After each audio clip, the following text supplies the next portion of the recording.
dahlias can be intimidating if you haven't grown them before. Even some seasoned gardeners can be like, oh, it's a dahlia, it's so big and beautiful, it must be hard to grow, but they're not. And there's a few varieties that you'll have more success with than others, and so I wanted to talk about why I grow the ones I do. They're super prolific. As a cut flower grower, I'm on limited space. And so after several years of growing some of the same varieties, I've really narrowed that down to what I want to grow because they do put out lots of blooms for us.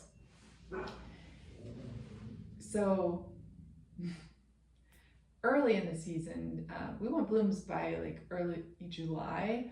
Last year we had blooms end of June, and the varieties that were doing that for us were peaches and cream, which is a gorgeous pink and peach bloom. It's heavily recurved, so the petals bend more to the back. Great vase life, loved at the farmer's market, and it just puts out steady blooms all the way through the season. Another one is Coralie. Coralie is a lighter pink, and it goes almost to yellow at the center.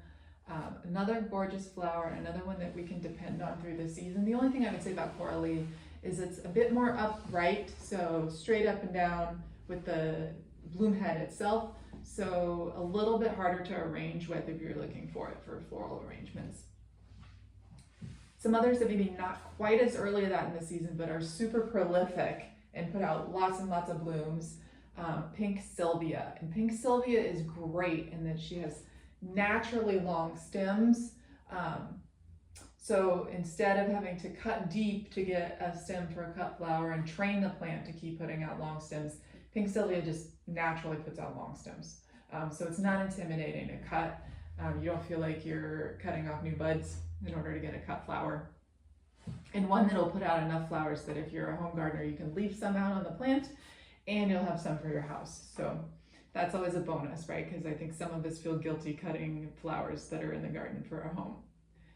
Another one that is great that is just super prolific is Robin Hood.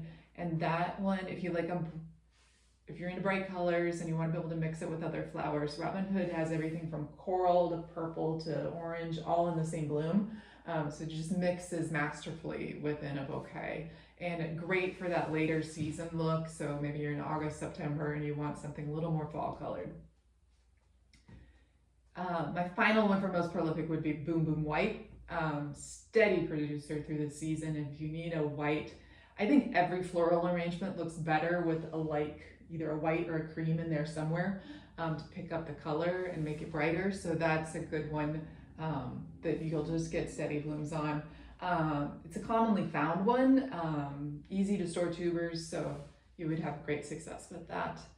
And then, so for that person who's like, I must grow a dinner plate dahlia, I must have this big, huge bloom, a great one to start with that I know you'll be successful with would be Florel. And you might think, well, it's just plain white, Lacey, I want color. I'll give you an option for that. But Florel is great because it just makes big, beautiful blooms.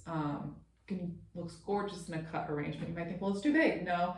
The first blooms will come out, that huge dinner plate, and then as you cut on the plant through the season, you'll actually start to get some like 6-7 inch blooms that are perfect for quickly making arrangement, right? So like 3 of those and a couple other flowers in your you have this giant floral arrangement for your house that looks gorgeous. If you do want more color, then I would go with something like Café au Lait Rose. And I say the rose variety because it's another steady producer. You're gonna get, at least off of one plant, you get a big bloom a week. It's this nice rosy pink color that mixes with a lot of of the dahlias I mentioned. Looks great with Coralie, also goes with Robin Hood. So, it's that darker pink to go with pastels, or it's the lighter pink to go with the darker wines. It just looks gorgeous. Versus, let's talk Café au Lait, because I know everybody's like, oh, it's so beautiful. It is. It's a gorgeous bloom, and if you're like, I really want to try it, I really want to have that color, try it, but promise me to grow something else with it, because I want you to feel successful. I hope I've given you some ideas for easy to grow dahlias that you'll have success with your first time growing them, and feel free to leave me questions in the comments.